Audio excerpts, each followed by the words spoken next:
Hello. So a few weeks ago now, I promised in my group, Heal Yourself Naturally, to do a video to record something that explains a little bit more about emotions. Now, I was thinking a lot about what to actually say about emotions, and I thought, the first thing that comes to mind when talking about emotions is that, first of all, a lot of people really don't understand what emotions are. And the second thing is that a lot of people are really scared of their emotions. And when I say scared of their emotions, either they feel really uncomfortable when other people show emotions, and especially emotions of sadness and fear, or negative emotions, what we call negative emotions. And the other thing is that people also don't know how to handle their own negative emotions. And they have this idea that if they are experiencing something, it's not good. They shouldn't do it. They shouldn't experience anger. They shouldn't experience sadness. And then they start talking about, what does it mean about me? If I'm a person that experiences anger, am I actually, civilized? Or maybe there is something very, very dark inside of me that is causing these emotions. Now, the other interesting thing is that a lot of the time when we think about emotions, we really think about, five of them maybe, so there's sadness and anger and shame and guilt, and then there's happiness. And I think that's mostly the emotions that we kind of allow ourselves to acknowledge. So emotions are really indications of how we feel about something. Imagine a world where there was no emotions, and you would go and see a stand-up comedy and feel nothing. So how would you know if it was good or not so good? Or or if you watch a movie on television and it's really sad, and actually, but you don't feel it. So basically, without emotions, our world is really very dull and not very exciting. There's nothing there, basically. So emotions are some sort of a guide.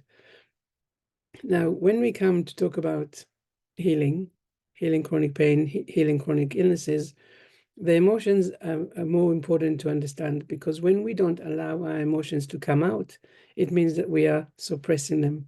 We are pushing them down like that. And we do it again and again and again. And a lot of the time, it's something that we actually taught ourselves when we were very young. We taught ourselves that when we show emotions, people don't react to us in the way that we want. So maybe we cried when we were young, and then a parent said, stop being such a baby, and basically taught us that crying is not a valid way of experiencing how we feel. And so then we slowly taught ourselves that actually we shouldn't even feel these emotions, because they're not bringing anything positive. They don't give us the results that we want.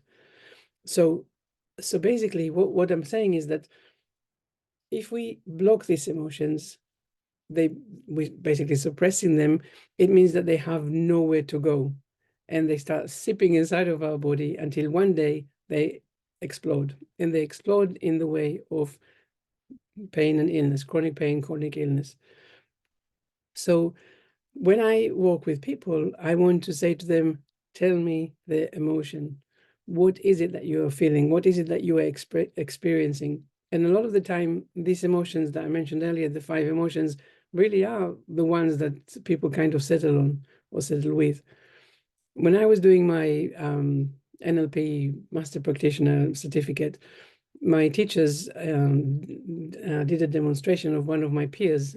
She had a chronic pain by 14 years of chronic neck pain. And they sat with her, and for about 2 hours, they just asked about their emotions. And they said, what was their emotion back then? And what is their emotion right now? And there was some variations of this question.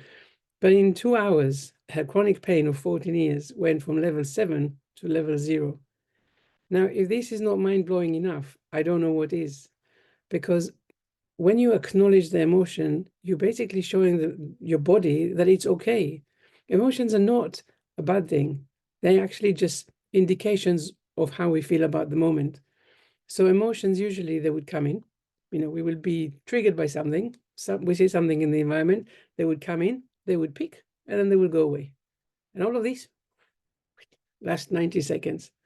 And so if you're feeling an emotion for more than 90 seconds, you have to ask yourself, how come? What is it that you are expecting of this emotion that you're actually making it stay?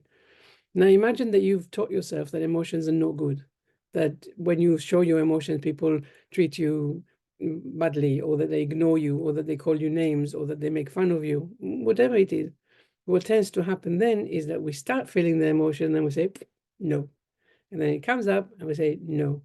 And now whenever we are kind of experiencing this emotion again, because this emotion is still happening, now because the body already know, oh, this emotion is a really dangerous one because we keep, removing it, then it's becoming even worse. It becomes something that is becoming a problem in a sense. And really what we really want to do is to allow these emotions to come in, allow them to peak, allow them to settle down, and let them go. Because that's all we need to do with them. We don't need to do anything special with these emotions unless they're very exciting and happy, in which case, please, keep it on. But in terms of the negative emotions, they don't mean anything. They just need to come in, and they need to be allowed to be experienced and move out. Now, I was, like I said, I was reflecting a little bit how to construct this video and what to really talk about. And I decided that a lot of the things that I speak with my own clients, other than emotions, it's also about kind of personality traits. So I'll just mention one more thing about emotions because that's very important and something that I do with my clients all the time. When we are, when we're adults, and our way the way that we are reacting to emotions is really, it's a coping mechanism. It's basically something that we taught ourselves a long time ago, and now we're just playing it out. We don't get up one morning and say, okay, from now on this is how I'm going to react to people, or this is how I'm going to deal with things. Everything is on automat. And so when I work with people, I ask them to actually write down what is annoying them, what is frustrating them, especially when they feel the pain that is coming up. So a lot of the time, the pain, chronic pain, or even chronic illnesses, they come from what we call the mind-body connection. So whatever is happening in your mind, the body is experiencing. Now, if you go through this emotion, if you are suppressing your emotions, it means that you've taught yourself at some point that it's okay not to go into them. Now, when we become adults and we still don't know how to feel the emotions, we tend to kind of glaze over things. So, for example, someone might say, "What happened in your childhood?" And they say, "Oh, my parent beat me up," and they would say it, and you would see no emotions. Like it's a story. It's just something in their past. And so I say to them, okay, I want you to write about it. And they would say, oh, my parent beat me up, but I understand it because, they were very stressed. They had no money, or they were just losing their job, or whatever it is. And basically we are justifying whatever they were doing. And I'm asking them to say, actually, I don't want you to justify it. I want you to go into that raw emotion and go and write down just, from that point of view of, how you felt it when you were a kid, that that the parent behaved in this way and how it affected you, and that you needed them, and they betrayed you or neglected you or abandoned you, or that you felt really alone, or you felt really unloved. When you go into that, when you write down how you felt and how you're probably still feeling at the moment, all of a sudden these emotions, they find a way out. And when they find a way out, the tension that you feel in your body relaxes, and so you start feeling less pain and discomfort as you did at the beginning. So when you, going back to the mind-body connection, a lot of the time people will say to me, I have a backache, but the pain is not constant. So maybe sometimes, some days it's 9 out of 10, and some days it's 5 out of 10, and sometimes the intensity is really high, and sometimes it's really low, or the quality of the pain, or sometimes it's in my back and then it moves to my thigh. And this is indications that really this is a pain that is guided by emotions. So really, when you sit down and you write these things, and write it by hand because it connects you more to what is going on, ask yourself, Who am I angry with? What is frustrating me? What is scaring me? What am I sad about? Ask yourself these questions that will help you to go and explore. Now, a lot of the time you will start doing that and then immediately tell yourself a story of, it's very silly, or, why am I even doing this? Or I don't really need to do it. This kind of stuff. Ignore that voice. This voice is really trying to keep you safe and to keep on doing what you're doing, which means keep on being ill, or keep on having the illness or the pain or whatever. So let go of that voice. That's another really important thing to let go of, and connect with that thing of, this is what I needed as a child, and this is how I felt, and I didn't get it, and it's okay for me to acknowledge it. When you finish writing, burn the letter, throw it in the bin. You don't need to send it or show it to anyone. This is really just an avenue for you to let your emotions come out. And I hope this is clear, and I really, really recommend that you take this opportunity to do this. Now, I started talking about characteristic traits. That's a really difficult word to pronounce. Personality traits. And this is something that comes up a lot in the work that I do with my clients.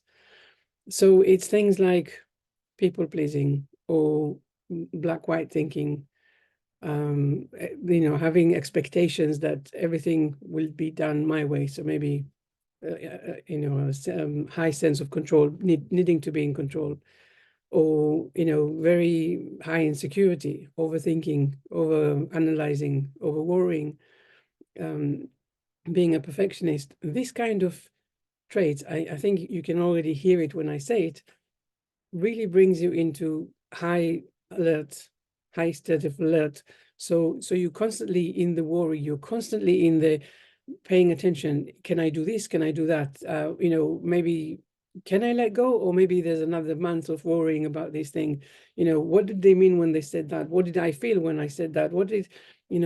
And we're constantly employing our worrying and the negative mind to try and figure out something that is really not for the negative mind to figure out.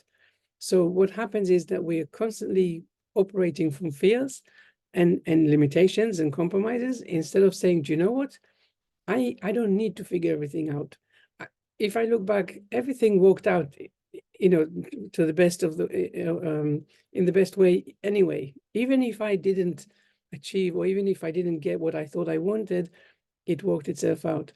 So we really want to be able to be okay when things are just happening and we didn't actively do anything about it.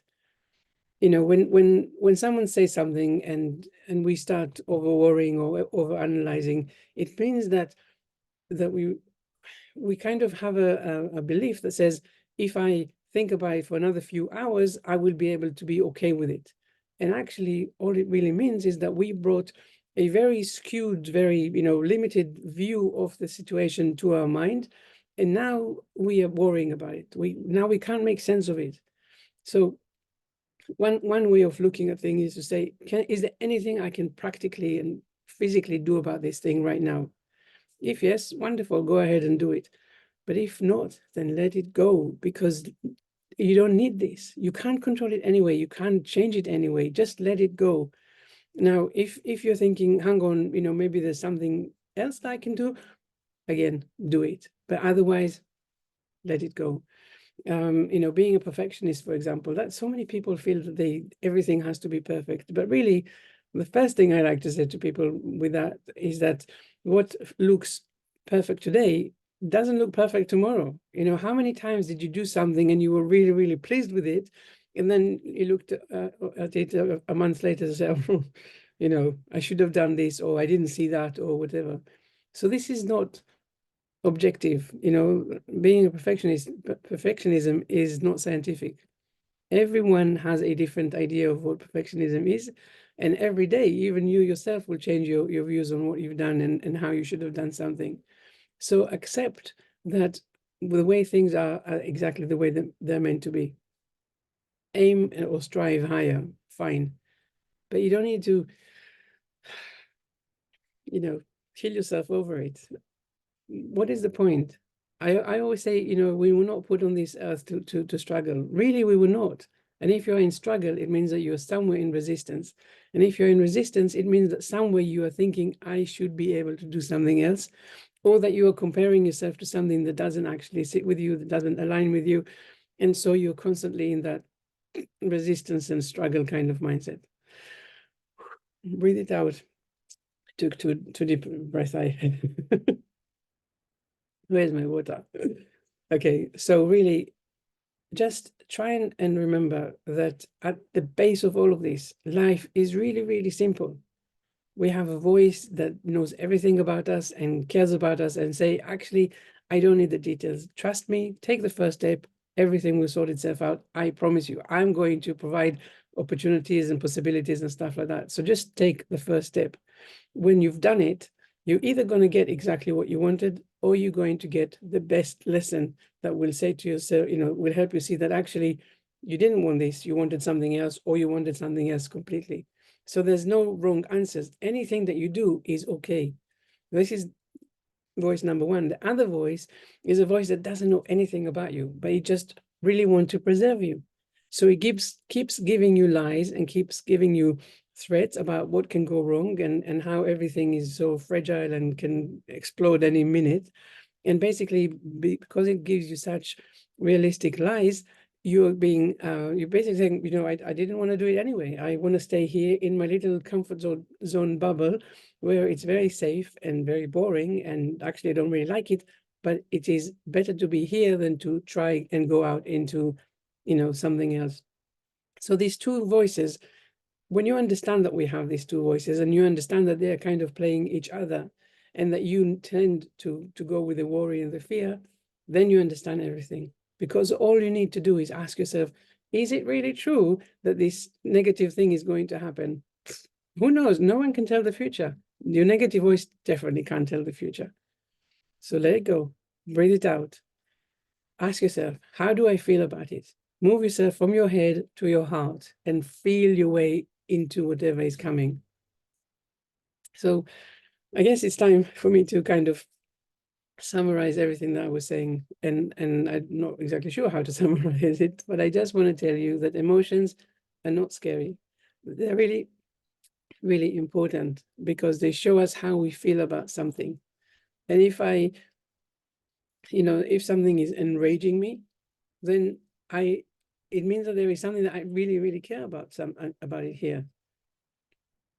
And I can just say, if I can't do anything about it, I'll let it go. Or I can look to see what is it about the situation that is making me feel in this way.